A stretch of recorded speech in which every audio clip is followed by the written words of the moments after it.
Welcome back to our studios here in Lahore. I'm Hamza Amjad. Now, a US court has asked Indian Prime Minister Narendra Modi to explain the illegal annexation of occupied Kashmir.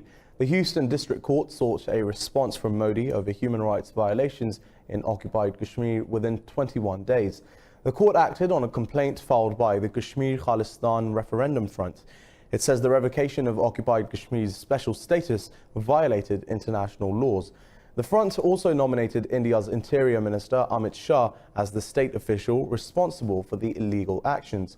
Meanwhile, 6 professors from India's top science institutions have appealed to the government to end the occupied valley's lockdown. In an open letter, they demanded the release of all Kashmiri prisoners arrested on spurious charges of sedition. Azad Jammu and Kashmir President Masood Khan says the world has recognized the ongoing crisis in Indian-occupied Kashmir.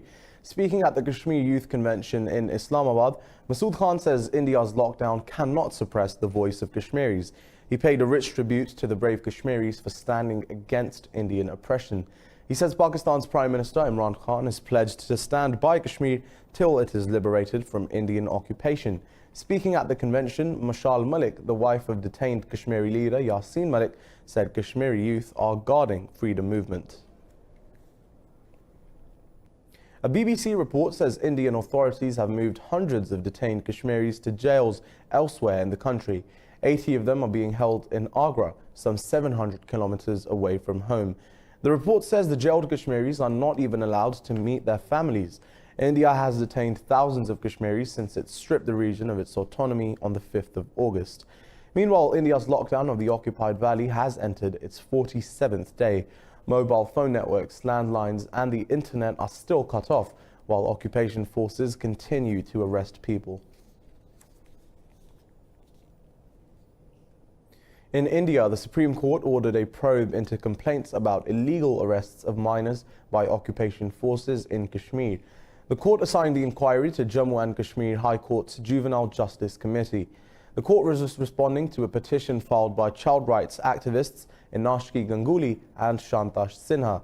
The petition says Indian occupation forces are arresting children as young as 10 years old.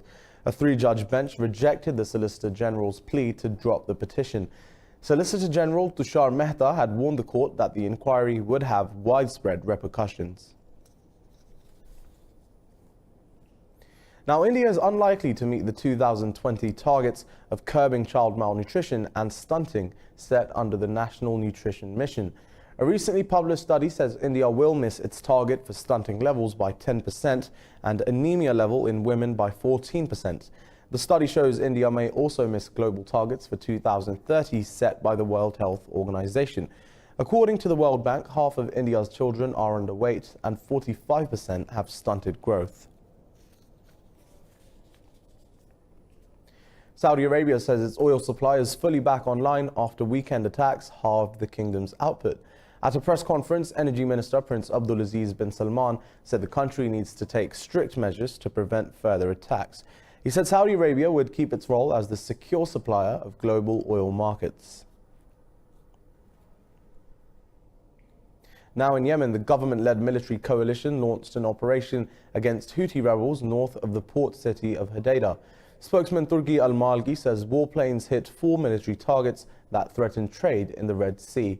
He says the Houthis have used the port city to launch attacks on Saudi Arabia. The Houthis say the coalition strikes threaten a UN-brokered ceasefire agreement in the Red Sea port. The raids were conducted after the rebels claimed responsibility for the drone attacks on 2 Saudi oil facilities last weekend. North Korea welcomes US President Donald Trump's suggestion for an unspecified new method for denuclearization talks. Pyongyang's chief nuclear negotiator Kim Myong-gil says the US should come up with a well-thought-out plan. He also praised Trump's decision to fire his national security advisor John Bolton. The leaders of the 2 countries have met 3 times since June last year to discuss ways to resolve a crisis over North Korea's missile programs.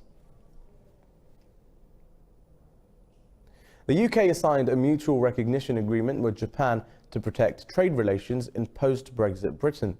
Britain is looking to line up trade deals with non-EU countries to reduce the economic impact of Brexit. Trade Minister Liz Truss signed the letter with Japan's Minister for Foreign Affairs, Toshimitsu Motegi. The exchange of letters will ensure that bilateral regulations continue to be recognized after Brexit. Truss also asked for Japanese businesses' input regarding future opportunities in bilateral free trade. We are launching the start of our process for the agreement of a separate free trade arrangement with Japan. And we are launching our call for input for businesses to be able to tell us where they think the biggest opportunities are in a future trading arrangement. 28 people have been killed in the Democratic Republic of Congo in the past 2 days. A UN statement says assailants attacked displacement camps and villages across the northeastern Ituri province. The victims were fleeing a resurgence of ethnic clashes between farming and herding communities. Since early June, violence has killed over 200 people and displaced another 300,000. Libya's Coast Guard has picked up nearly 500 migrants attempting to cross the Mediterranean Sea in inflatable boats. Spokesman Ayub Qassem said the migrants, including 28 women and 5 children, are from African, Arab and Asian countries. Qassem said the migrants were detained during 6 operations off Libya's coast over the past week. He said the migrants have all been moved to detention centres run by the UN-backed Government of National Accord. Libya's western coast is a major departure point for migrants fleeing to Europe to escape war and poverty.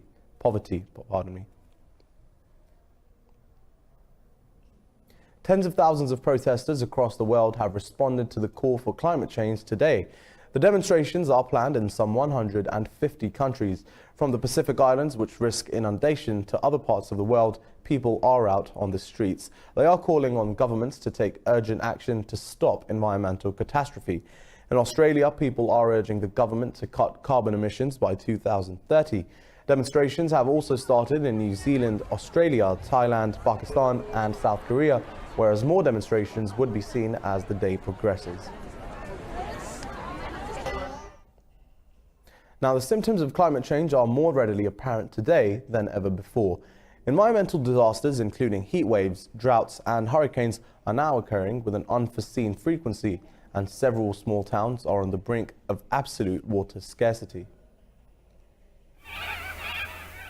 Despite sitting with the basin of Australia's biggest river system, the town of Stanthorpe is set to run dry by this Christmas. This is also true for 11 other towns nearby. Australia now has no choice but to truck in water at a monthly cost of $690,000. When you get to this level of, I suppose, despair is a big word, but sometimes that's how you feel. Sometimes I just sit and cry. Farmers warn the ongoing drought will cost the Australian region's economy almost $70 million this harvest season. This has already had a domino effect on the economy, with several small businesses on the brink of shutting down in the 12 affected towns.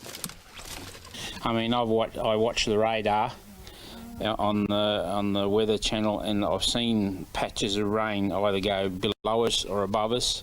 I've then seen big patches head straight for us, and I think beauty, it's going to hit us, but it just splits before us, you know, so we just have to wait and see. The situation is made worse by frequent bushfires, which divert precious water resources. Despite this crisis, the Australian government continues to support the local coal mining and export industry, saying they're essential for economic growth. For now, it's opted to build more dams and put more stringent restrictions on water use. However, local authorities are struggling to keep the Australian river basin from going bone dry. With that, we're going to take a short break, but don't go anywhere. More stories to follow.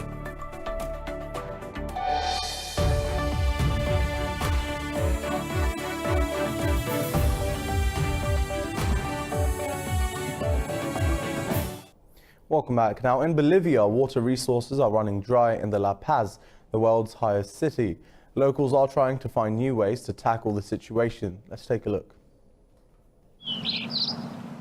As global temperatures rise, glaciers all over the world are melting into the sea, wasting precious freshwater resources. And South America is no different. The same is true for La Paz in Bolivia. As the Andean glaciers melt, locals are left facing a severe drought, with mismanagement making things worse. Now the sky-high city's 2.7 million citizens are finding new ways to get by. Water levels are already dropping. I mean, in the mountains, the snow is thawing. There isn't much left. The warming is affecting our country, mostly in La Paz. And because of these cases of water crisis that we lived through, that is why I take care of the water for the next generations. The local population are using wash houses for laundry, storing and recycling the rainwater. When we shower here at home, we recycle and use it also to try to not use up the potable water. Patricia Urqueta, an urban planning specialist, says no public policy to raise awareness about water scarcity has been initiated. This despite the fact that reports show La Paz could soon end up dry as a bone. The weather is changing. It is not like it was before. We used to wait for, let's say, spring and then the rainy season. Now it is happening already. In winter it rains as well. And sometimes in the rainy season it is hot. We are all subject to this. The Bolivian government has spent $64.7 million to construct 4 water reservoirs and supply systems from the lagoons of the surrounding Andean highlands. UNESCO warns climate change could cause the loss of 95% of Bolivia's permafrost by the year 2050. By 2099, this figure could rise to 99%. Now, birds are disappearing at an alarming rate in the United States and Canada. There's been a 29% population drop since 1970 and a net loss of about 2.9 billion birds. Let's take a look. Environmental degradation has caused drastic habitat loss, especially for birds. The intensification of agriculture and land use changes are placing pressure on bird populations. Each of the 12 bird families have lost more than 50 million individuals in the US and Canada. What we found was staggering, it was depressing, that there was a decline in over 29% of birds, 3 billion birds lost over those 50 years. While climate change was not the major driver of the population plunge, it is likely to exacerbate threats to bird populations in the future, researchers said. They said the extinction of the passenger pigeon in the early 20th century shows that even abundant species can go extinct rapidly. The good news is that nature is resilient once given a chance. So if we as humans act on this, if we start to really value nature, value birds, put policies into place that are going to protect these animals that we share in our common home, that these birds will respond. They'll respond rapidly. In 5 or 10 years, we could easily see some of these species starting to increase.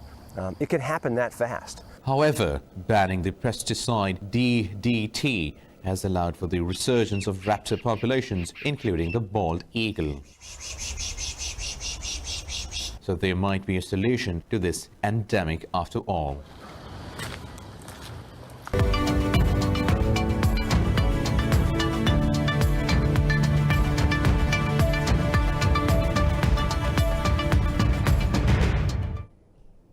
First up in business, India cuts its corporate tax rate in a bid to boost economic growth. Finance Minister Nirmala Sitharaman said the duties will be lowered to 22% from 30%. India's economic growth is sitting at a 6-year low as the government fails to boost spending and shore up investment. So far this year, India's central bank has cut rates 4 times and the benchmark rate currently stands at a near-decade low. The country has relied on domestic consumption to fuel growth, but spending has slowed sharply. Austrian MPs have rejected the EU's recently agreed trade deal with the South American Mercosur bloc. This has put the fate of the project in doubt. Several European states have raised concerns over the free trade agreement reached in June after 20 years of negotiations. In a parliamentary vote yesterday, 4 out of 5 of Austria's main parties refused to back the agreement. This compels the Austrian government to vote against the deal at the EU summit next month. The EU rules require all 28 member states and their parliaments ratify the trade deals. France backed out of the deal in August over Brazilian President Jair Bolsonaro's stance on the Amazon wildfires. Mercosur is a South America free trade zone comprising of Brazil, Uruguay, Paraguay and Argentina. European stock markets edged lower on fears about the outcome of the ongoing trade talks between the US and China. With investors also watching developments in the Gulf, indices in London, Frankfurt and Paris are all in negative territory. International oil prices have gained more than 1%. Most Asian bourses closed slightly higher on recent economic stimulus measures taken by the US and European central banks. Chinese stocks were fractionally up after Beijing lowered a key lending rate for the second consecutive month to support its slowing economy. Hong Kong lost a fraction. Japan's Nikkei 225 index gained marginally to close near a year high.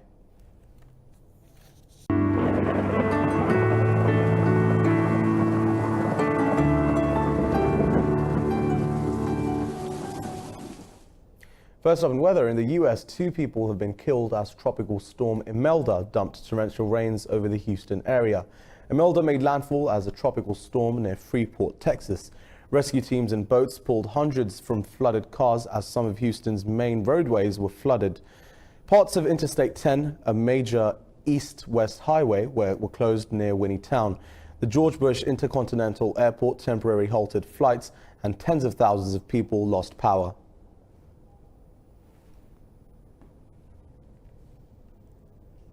In Cambodia, 11 people have been killed in the last 10 days due to severe flash floods. Thousands of families were evacuated across 14 provinces. The National Disaster Committee says over hundreds of thousands of houses have been destroyed in the south of the country.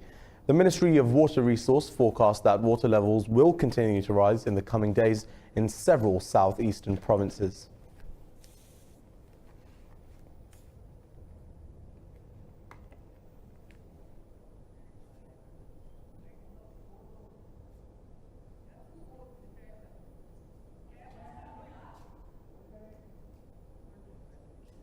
And the weather in Lahore is 29 degrees Celsius, but let's take a look at the weather around the world.